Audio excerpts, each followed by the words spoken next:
Brainiac, whatever you're planning by strapping me here under this artificial red sun and making me immobile and showing up in here with all these tentacles, you're not gonna get away with it, buddy. On the contrary, Kal-El, no one actually knows that we're here. And what I'm going to do to you in these hollowed halls of my ship, well, no one can hear you scream. By the way, there is no human imaginable, no friend you could have that could possibly figure out how to get past my defenses and rescue you from this, probing. Oh, you're wrong about that. Look up there. I'm not falling for that, Kal-El. No, honestly, there's a guy behind you. Impossible. Who is it? Batman! Welcome to Machine God East. My name is Mr. Darling. I meant no offense to any Superman fans out there. I love Superman myself. Obviously, I have all these freaking figurines sitting around here. I'm just in a very good mood going into this Friday morning, and I want to share that spirit, so I made an off-kilter skit because yesterday the Superman trailer dropped, and it was honestly pretty dope. Now, see, me personally, I liked Man of Steel. In fact, I love Man of Steel. Thought that was a great movie. It was dark and gritty, but watching this new trailer, I can see where a lot of people, especially Superman fans, have been clamoring for this more bright, um, tone to Superman and to show why he helps people and why he has a big heart and not just this, stoic big man that punches things, robots and aliens and everything. Heroes for people mean what they mean on deeper levels, right? So when people take characters like Superman, and they put them in a setting that the people in the people's mind that they're not used to, it's jarring.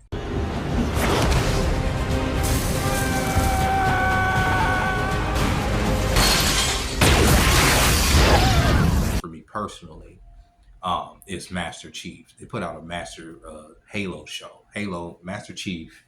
Let me show y'all Master Chief. Y'all know Master Chief is. This is Master Chief. So for y'all who don't know, this is gonna be a very nerdy episode. This is Master Chief right here, right? And they have in the games, for the most part, Master Chief has never taken off his helmet, except maybe at the end of Halo 4, but you barely see his face for but a second, right? Because the point of the character is not necessarily Master Chief. Master Chief doesn't have much personality. Master Chief doesn't have much to say, right?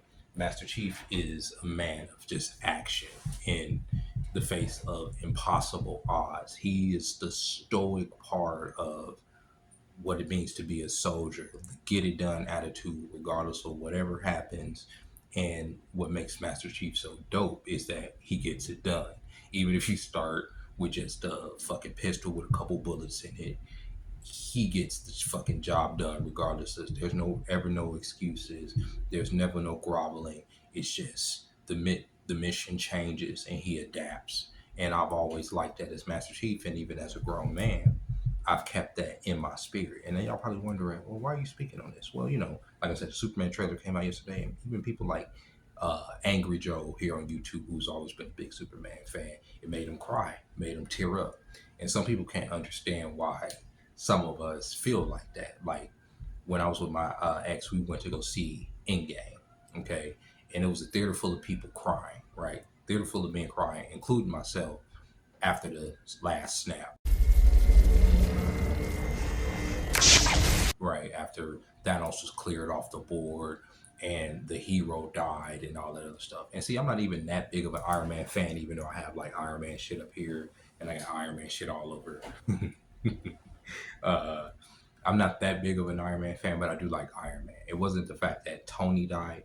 It was the culmination of that many years, that many movies, and the fact that as a child, and especially as a teenager, that when I was really into comics and reading comics, to see them actually put together these stories as a theatrical thing and it culminate to this climax and they actually pulled it off, it was a lot, right? It was emotional and they actually did it, and it was a piece of art. It was a masterpiece for me. And so after that movie came out, I wasn't hyped for any other Marvel movie since, right? I want to see Guardians of the Galaxy 3. I'm going to watch it with a friend on Christmas. But other than that, I haven't been interested in the Marvel Universe or anything after the Endgame movie. You know, it was Infinity War, the Endgame, because you just couldn't top that for me. There was just nothing that, like I say, I was saying in a video a few days ago. I wasn't looking forward to that. There's nothing to look forward to. Well, low key, I'm kind of looking forward to this Superman movie, low key, because it looks dope, right? That in GTA 6. I forgot about GTA 6. Everybody got to stay alive until GTA 6 at least, right? And that's supposed to be dropping sometime next year, but you have other heroes and villains that I have affinities for because of their actions and who they are, right? And even though these are just fictional characters oftentimes can mean more to people than people can, because obviously regular people cannot live up to these, standards. One of the fictional characters that I like a lot is uh, Magneto, because in the story, Magneto feels that his people are being persecuted and that by humans, and then he has to take the violent route to quell human aggression, and they do everything that they can. This is after doing everything that they can to keep the humans off of them, and them creating sentinels and robots and stuff to hunt the mutants and his people down. He decides, no, fuck that. Well, I'm going to go ahead and I'm going to set off an EMP and I'm going to just, wage war against humanity, right? Whereas his counterpart, Charles Xavier, who's the allegory for Martin Luther King, is like, no, let's chill. Let's talk to the humans. Let's get them to understand us. You know what I'm saying? It's deep level shit. But the problem is, the reason I have a problem with that, making him an allegory to Malcolm X as a real hero of mine, is because after Malcolm X came back from Mecca, Malcolm X wasn't on all that rah rah kill, nobody type shit. Like, he was on as the public. It was up to the public to get together, of all races, to fight the system, right? And when he came back to that, that's when his words started getting more and more scary and radical to the government. See, when it was divisive, when it was just us versus them, yeah, the government will pay money into that. They'll put plants into that, right? Because they want a boogeyman. If the Black Panther Party would have became the boogeyman that the government wanted, they would have kept Malcolm X around. But he didn't come back with that. He came back with wisdom. And when he came back with wisdom, he said, yo, we have to have different programs for this. We have to, and the whole Black Panther Party, not just the Black Panther Party, but what it represented and what he was representing as far as like community and everything. The government don't like that, because when community comes together across racial lines, across religious lines and everything, what happens? We start having conversations that they don't want us to have. That's why they're taking stuff away like TikTok. So I don't like the allegory of Malcolm X um, to Magneto, because Magneto was violent. Malcolm X wasn't violent like that, right? So I don't like them trying to like, oh yeah, he was like the villain to Martin Luther King's, good guy. That wasn't what it was. By the end of both of their lives, they were more akin on the same page that we probably need to just like have our own community, but at the same time bring communities together in order to, like I say, fight the power. But you can't have that, whatever, hero shit, right? Sacrifices, martyrs, and all of that. But one of the biggest, going to that, like when we say fight the power, is a character that is more, I would say he leans more fascist than he does fight the power. And that's Rorschach from Watchmen. Rorschach from Watchmen, he is he has a lot of conservative values, and if you was to listen to him or anything in his journal, he would a lot of times remind you of somebody, a white dude on Twitter that has some racial animus, right? But and I'm pretty sure Rorschach has a lot of some racial animus too. But when you know Rorschach's backstory, when you understand Rorschach's mind, you realize that deep down he's a fucking hero. What made Rorschach be a permanent fixture in my mind was his actions in The Watchmen, in the book. It was once he committed to being what he was, there was no compromising that. he was what he was.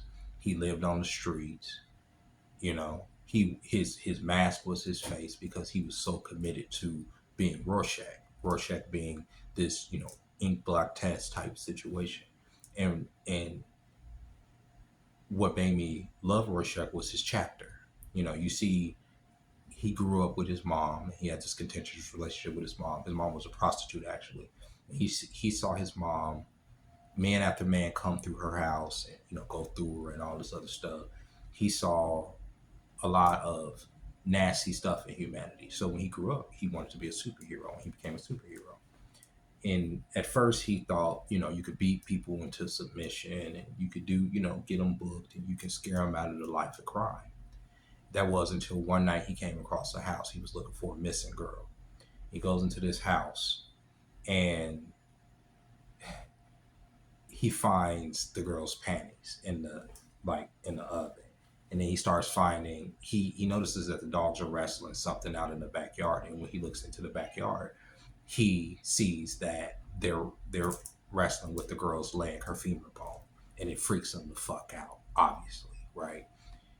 He's enraged, as any one of us would be. And so in the book, I like how he does it in the book. In the book, he waits for the killer to come home, right? And he beats him, and he ties him up, and he sets the house on fire. And he stays across the street, and he watches the house burn down the entire night. And he said that night, whatever humanity that was in him, as far as him being Walter Kovac, was gone. He was Rorschach from that point, because he couldn't understand like what he had just saw. And he said he just inhaled the ashes of the dude. And in the movie, I like the movie too. They shortened a lot of the chapters in the movie. He kills the dude when it acts, which I thought he let the dude get off too easy in the movie as opposed to the book. But by the end of the movie, Rorschach's paranoias, his what people consider to be delusions, were actually something that were true, right? It was some merit to what he was going on about with that movie, which was the murder of one of their comrades. He said, we just don't get murdered like that. There's something more to it. And people tried to shoot him off, but there was obviously a bigger conspiracy, because he was right.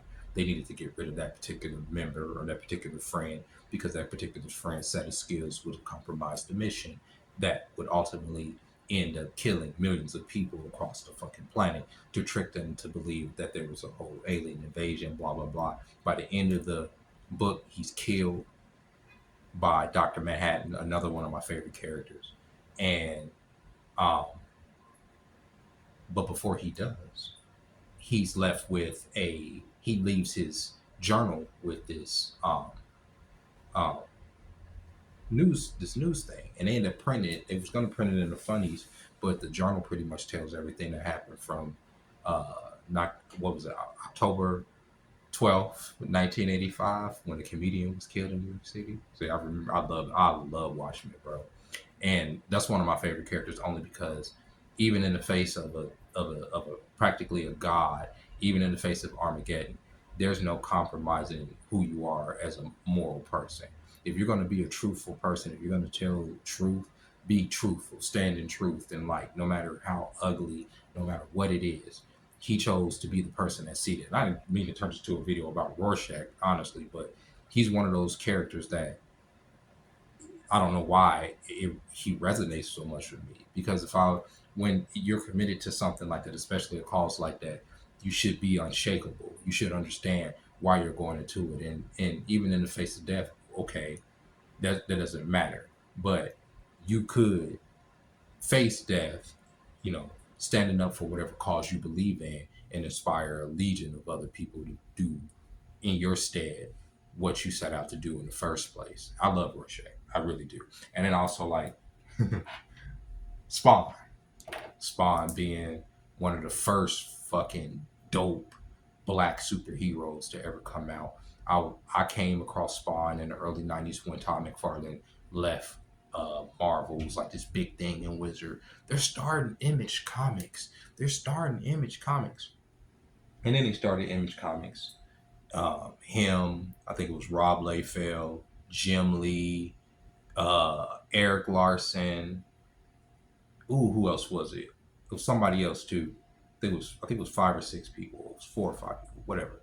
But they started Image, and he dropped that new hotness with Spawn, and Spawn just came off the rip, just undead fucking Hell Knight, right? With guns, a cape that can do all types of shit, and he was just tormented by the fact that he died a soldier. He didn't get to say goodbye to his wife. He was pretty much set on fire. He went to hell, and he made a deal with essentially the devil Malboja to come back to Earth as a hell spawn. But eventually, he becomes so powerful that he challenges all the forces of heaven and hell over the course of his tenure. But that ain't why I like Spawn. I don't know. I ain't out here liking Spawn for the story. For one, I do like Spawn. I do like the Spawn cartoon with Keith David. Got that deep voice, you know. I can't. Nobody can do Keith David's voice, especially for Spawn. Um, you got. I like Spawn because Spawn's just a dope ass character, like for no reason. Got pouches everywhere for no reason. And Tom McFarlane told a funny story. He said in the '90s when Spawn first came out, he would have like, you know, it was like this big trope to over design characters and have like all of these pouches and like they were gonna be reaching in all these different fucking utility belts and shit. Maybe it was like an ode to Batman, whatever. But no, I think it's just because it's fun to draw pouches, personally. But Todd McFarlane had the reason that the living suit, because Spawn's skin is like a living suit. He said the reason that even became part of canon was because he used to have this letter section in the back of Spawn, and this guy wrote in and said, "Hey, why is the pouch? Why is there? I don't know if it was 4 or 5 pouches, but it was different from one issue to the next." And he was like, what's up with that? The pouches, right? Because you don't be thinking about how many motherfucking pouches.